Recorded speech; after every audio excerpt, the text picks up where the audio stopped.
آیا ما چیکار کنیم که از این عذاب خدا نجات میابیم؟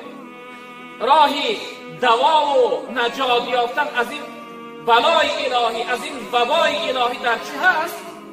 برادران بزرگواری من، در توبه و استغفار من و شما هست، در به سوی خدا رو آوردن من و شما هست. ما از جمله توبه کنندگان باید باشیم، خصوصا از صنف بالا سر کرده، از ما شخصیت هایی که امروز مردم ما را عالم و واعظ و پیشوا میدانند. ما باید توبه کنند، ما باید از توبه هایی کرده و توبه کنیم که توبه های دروغین بوده.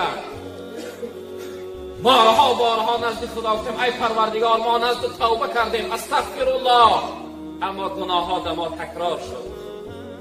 بعد از ما دیگر شخصیت هایی که اونها با عنوان سردار هستند، اونها باید توبه کننده باشند، اونها باید به خدا رو بیارند، اونها باید از این خیانت و جنایتی که در جامعه دارند از اینها باز ایستند، باید که اینها رو به خدا بیارند.